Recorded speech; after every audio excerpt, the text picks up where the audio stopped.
dan rekan-rekan saya yang saya hormati serta teman-teman seperjuangan yang mudah-mudahan thalabul ilminya dipermudah oleh Allah Subhanahu wa taala. Amin. Puji syukur marilah kita hadirkan kepada Allah Subhanahu wa taala. Selawat dan salam marilah kita curahkan kepada Nabi besar Nabi Muhammad sallallahu alaihi wasallam. Baik teman-teman, perkenalkan nama saya Desi Cahyanti. Saya di sini sebagai moderator dan tak lupa pula ada rekan-rekan saya, rekan-rekan seperjuangan saya yang akan membantu jalannya acara komentari teori perkembangan emosional pada anak usia dini. Dan ada Salma, ada Ira Fariha, ada Solihah, dan ada Rani. Baik teman-teman, langsung saja ke pembahasan pertama, yaitu tentang pengertian perkembangan sosial dan emosional pada anak usia dini yang akan dibawakan oleh Salma.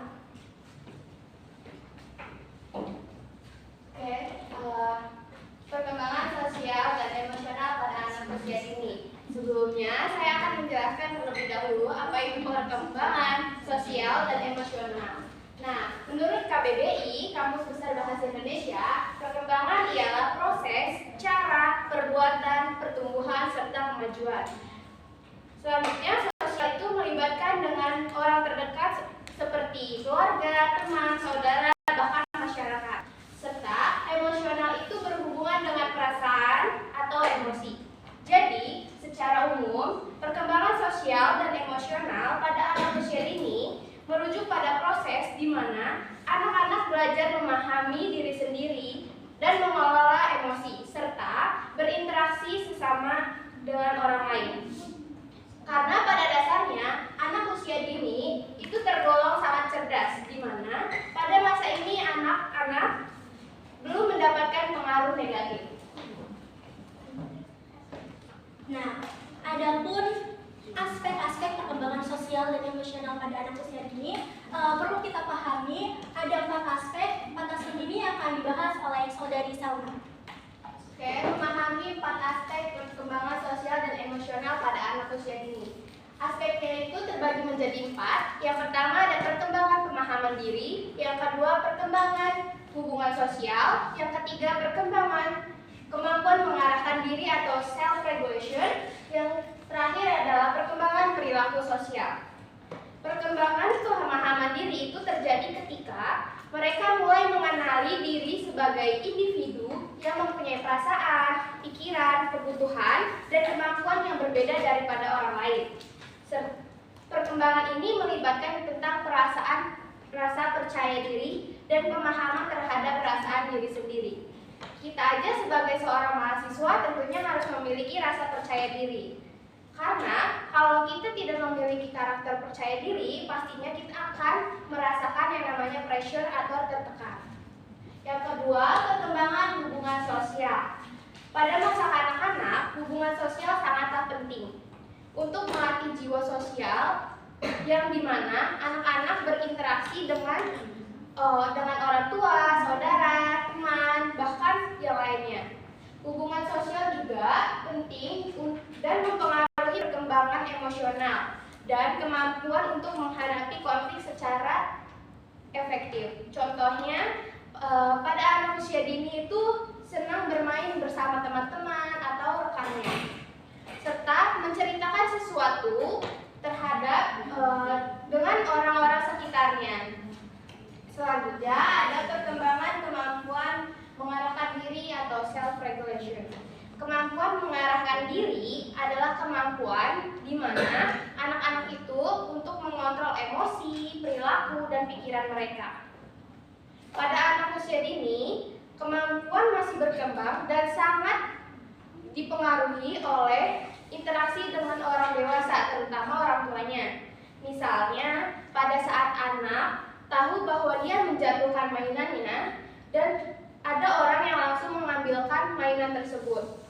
Selanjutnya, misalnya juga melibatkan anak. Saat kita mau pergi ke suatu restoran, pastinya kita akan bertanya terlebih dahulu. Misalkan kayak ibunya bertanya apakah mau di restoran ini, apakah di restoran tersebut terdapat apakah di sana makanannya enak ataukah di restoran sebelahnya terdapat taman bermain. Serta cara yang lainnya juga adalah membiarkan mereka dengan memilih baju sendiri, sepatu sendiri, dan lain-lain. Dan yang terakhir, perkembangan perilaku sosial. Perilaku sosial pada anak usia dini itu penting untuk melatih perkembangan empati, kerjasama, dan lain sebagainya. Anak-anak belajar mengamati perilaku sosial yang ada di sekitarnya. Misalnya, peran kita sebagai orang tua pasti akan menjelaskan perilaku apa saja sih yang dibenarkan dan perilaku apa saja sih yang disalahkan. Ya, cukup sekian. Oke. Selanjutnya adalah faktor yang mempengaruhi perkembangan emosional pada anak usia dini yang akan dibawakan atau disampaikan oleh saudari Dira Faika. Baik, terima kasih moderator. Sesungguhnya teman-teman terdapat 3 faktor yang mempengaruhi perkembangan sosial dan emosional pada anak. Yang pertama itu ada perkembangan faktor lingkungan dalam keluarga, faktor lingkungan di luar rumah atau di luar keluarga, dan faktor pengalaman. Yang pertama itu ada faktor lingkungan dalam keluarga. Kenapa sih keluarga itu termasuk dalam faktor pembentukan yang mempengaruhi perkembangan sosial dan emosional pada anak? Ada yang tahu nggak kenapa keluarga termasuk dalam perkembangan? Karena keluarga pendidikan dia. Oke, ada yang lain juga yang tahu? Karena suasana rumah mempengaruhi perkembangan anak. Oke, ada lagi? Karena orang yang sering bersosialisasi dengan anak itu dari keluarga sendiri. Semua jawaban yang teman-teman sampaikan juga tadi betul banget. Dan aku ingin menambahkan juga, pertama itu karena keluarga juga adalah hal yang pertama kali dikenal oleh anak. Itu yang pertama. Yang kedua, karena keluarga juga adalah tempat pembentukan karakter, perilaku, dan tingkah laku pada anak, teman-teman. Nah, dari situ akan terjadi komunikasi dan interaksi. Nah, dari komunikasi dan interaksi ini, teman-teman, jika anak memiliki perkembangan interaksi komunikasi yang baik dengan keluarga, seperti indikatornya seperti apa? Yaitu seperti ketika anak berbicara, maka didengarkan oleh keluarga. Ketika terus anak tersebut sering diajak berbicara, maka si anak ketika terjun atau ketika di lingkungan masyarakat, dia memiliki kesiapan mental, kesiapan psikis dan mental untuk berhadapan dengan orang lain. Itu yang pertama. Namun sebaliknya, jika si anak memiliki lingkungan keluarga yang komunikasi dan interaksi itu tidak ada, maksudnya itu kayak diabaikan, maka sikap si anak tersebut ketika di lingkungan masyarakat itu cenderung takut atau cenderung dia itu menghindari orang lain karena tidak ada pembentukan interaksi sosial dan emosional di dalam keluarga tersebut. Itu yang pertama. Paham nggak maksudnya tadi yang sampaikan? Oke. Yang kedua itu di lingkungan di luar rumah. Lingkungan di luar rumah artinya di luar lingkungan keluarga. Contohnya dengan teman sebaya. Nah, teman sebaya ini jika anak memiliki komunikasi, interaksi dan dengan teman sebaya yang menghantarkan pada kenyamanan, maka si anak itu otomatis akan terus mengembangkan perkembangan sosialnya. Namun sebaliknya juga, jika si anak tersebut tidak memiliki, tidak terciptanya lingkungan komunikasi, interaksi dengan teman sebaya seperti pembulian, intinya tidak ada kenyamanan, maka apa yang terjadi? Si anak akan antisosial, takut, tidak berani speak up. Nah, itu sampai situ. Paham nggak maksud yang saya sampaikan? Iya, paham. Oke. Yang ketiga yaitu ada pengalaman. Menurut saya itu untuk faktor pengalaman ini sebenarnya adalah dari kedua faktor yang tadi saya bahas. Kenapa? Karena pengalaman adalah hal yang kita alami atau hal yang sudah kita dapatkan. Nah, menurut penelitian dari faktor pengalaman ini kenapa termasuk dalam faktor yang memberi perkembangan sosial dan emosional?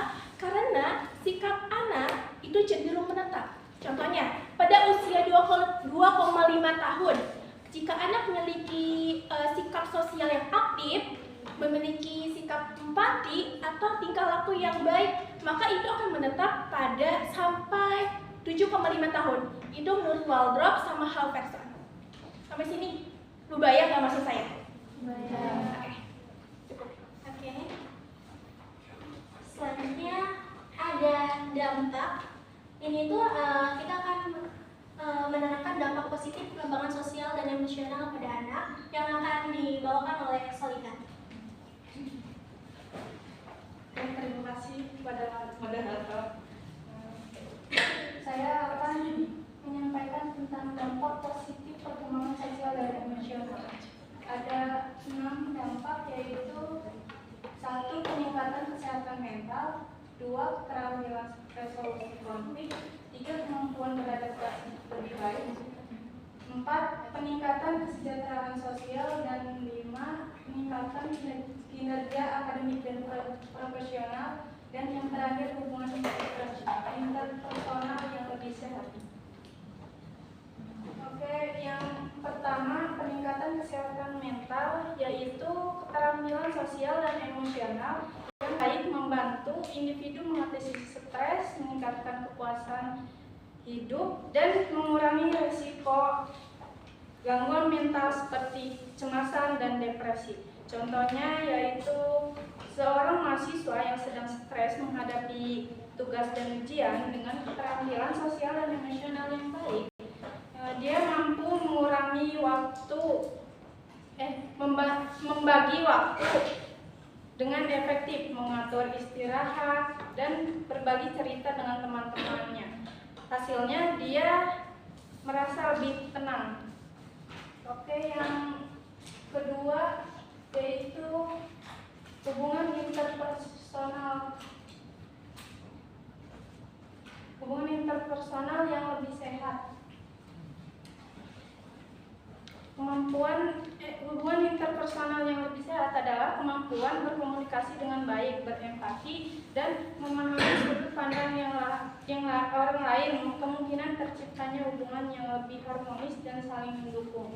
Contohnya, dalam pertemanan, seorang yang mampu mendengarkan dengan baik dan berempati akan lebih mudah menjalin hubungan yang harmonis. Misalnya, ketika ada teman yang curhat ke dia bisa memberikan dukungan emosional tanpa menghakimi. Yang ketiga yaitu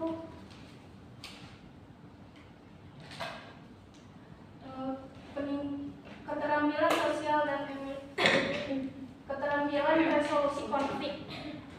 Keterampilan resolusi konflik adalah orang yang berkembang secara sosial dan emosional yang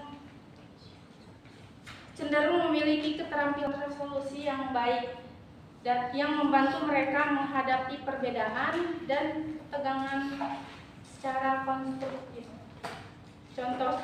Contohnya adalah saat ada dua teman yang bertengkar karena salah paham, orang dengan keterampilan sosial dan emosional yang baik akan mencoba menjadi penengah atau pendengar kedua pihak dan membantu menemukan solusi bersama tanpa memperkeruh suasana. Oke, yang keempat, keterampilan interpersonal yang lebih sehat.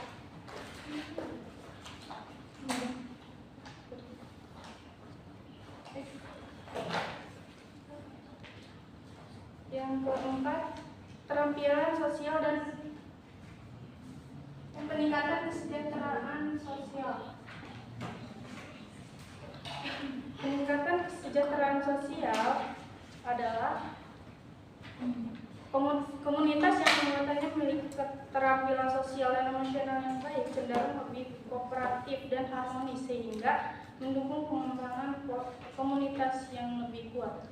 Contohnya di lingkungan rumah, orang yang ramah dan terbuka akan sering terlibat dalam kegiatan sosial seperti kerja bakti, gotong royong. Ini menciptakan suasana lingkungan yang lebih saling peduli dan harmonis.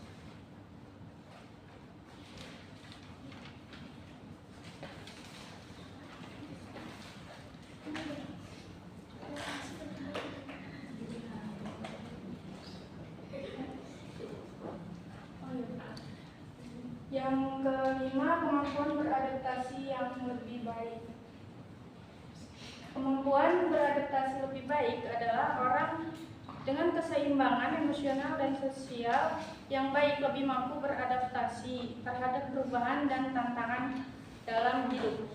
Contohnya, ketika orang pindah ke lingkungan baru, orang yang berkembang secara sosial dan emosional akan lebih cepat beradaptasi. Mereka bisa mencari teman baru dan menyesuaikan diri dengan perubahan dengan lebih mudah.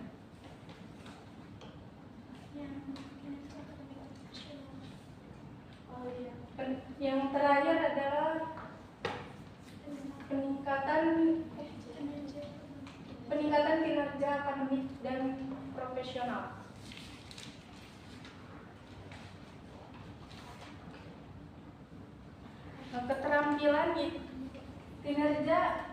Peningkatan kinerja akademik dan profesional yaitu keterampilan interpersonal seperti kolaborasi dan dukungan manajemen waktu, meningkatkan kinerja akademik dan profesional. Contohnya di tempat kerja, seorang yang pandai berkomunikasi dan berkolaborasi akan lebih mudah bekerja dalam tim. Misalnya, saat mengerjakan tugas kelompok bisa